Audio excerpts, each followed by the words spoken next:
Vous vous lancez dans la lecture audio de l'analyse littéraire de D'autres vies que la mienne, célèbre ouvrage d'Emmanuel Carrère. Au fil de cette lecture, vous découvrirez dans un premier temps une brève mise en contexte de l'œuvre et son auteur.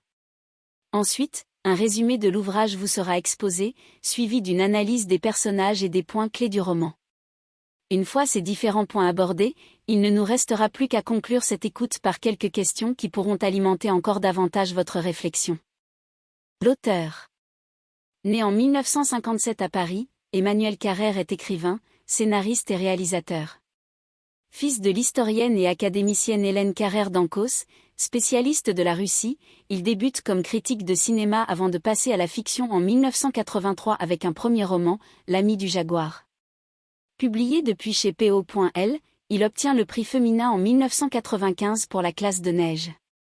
Depuis L'adversaire, qui retrace l'affaire Jean-Claude Roman, Emmanuel Carrère a mis la fiction de côté pour se consacrer à l'écriture de documentaires ou de récits, comme Un roman russe 2007 ou D'autres vies que la mienne 2009.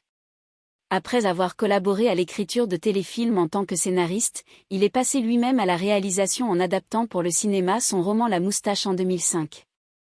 L'œuvre D'autres vies que la mienne est paru en mars 2009. Ce livre est le récit de plusieurs destins qu'a croisé Emmanuel Carrère, celui d'un jeune couple qui perd sa petite fille de 4 ans dans un tsunami, et celui d'une femme atteinte d'un cancer qui doit se résoudre à mourir et quitter ses 3 petites filles et son mari. À travers ces récits, c'est sa propre vie que raconte Emmanuel Carrère, et surtout ce nouveau regard sur la vie que le fait d'avoir assisté à ces événements lui a donné. Biographie et autoportrait se mêlent avec une émotion rare. Résumé. Le tsunami dévastateur. En décembre 2004, le narrateur, dans lequel le lecteur reconnaît rapidement Emmanuel Carrère, et sa compagne Hélène passent leurs vacances au Sri Lanka. Leur couple va mal et ils envisagent de se séparer. C'est alors qu'un tsunami a lieu et ravage toute la côte d'Asie du Sud. Séjournant dans un hôtel niché sur une falaise, Hélène et Emmanuel ne sont pas touchés, mais des Français rencontrés quelques jours plus tôt, Jérôme et Delphine, pères de leur petite fille de 4 ans, Juliette, emportée par la vague. En femme d'action, Hélène aide Jérôme à retrouver le corps de la fillette. Ils apprennent qu'il a été transporté à l'hôpital de Colombo. Grâce à sa carrière de journaliste, Hélène est habituée à réagir en situation d'urgence et montre une grande force pour soutenir les victimes. Emmanuel, désemparé et moins efficace, est un peu jaloux d'elle. Le lendemain, tous partent à Colombo où ils retrouvent le corps de Juliette. Ses parents refusent l'image du cercueil qui leur est insupportable.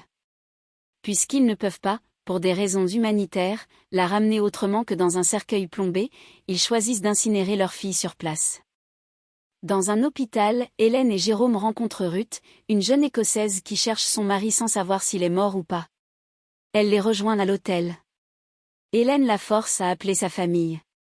Ruth s'y résout, et les siens lui apprennent que son mari est vivant. Blessé, il se trouve dans un hôpital à 50 km de là. Ils passent la soirée tous ensemble. Jérôme et Delphine font de leur mieux pour fêter la bonne nouvelle de Ruth malgré leur désespoir. Plus tard, ils reprennent tout l'avion pour la France. 2 semaines après leur retour, Hélène et Emmanuel décident de ne plus se quitter et donnent une seconde chance à leur couple. L'expérience du tsunami les a rapprochés. Mais Hélène apprend que sa petite sœur, Juliette, âgée de 33 ans, est atteinte d'un nouveau cancer et que son état se dégrade rapidement. Ils vont donc la voir. La maladie est apparue lorsqu'elle était âgée de 16 ans. À l'époque, on lui avait découvert un cancer du système lymphatique.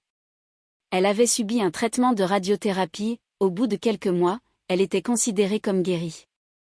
Mais, l'été suivant, on lui avait détecté une lésion due à la radiothérapie. Elle avait alors dû s'armer d'une béquille pour marcher, une de ses jambes étant presque inerte. Quelques semaines plus tard, Hélène est appelée en urgence, Juliette est en train de mourir. Dans la nuit, celle-ci a été prise d'une quinte de toux qui l'a empêchée de respirer. Les médecins se rendent vite compte qu'ils ne peuvent plus rien faire et qu'elle va mourir. Juliette apprend la nouvelle avec beaucoup de courage. Elle est emmenée en réanimation et souhaite juste pouvoir tenir jusqu'au lendemain pour que ses 3 petites filles participent au spectacle de leur école et qu'elle puisse les voir après. C'est précisément ce qu'il se passe.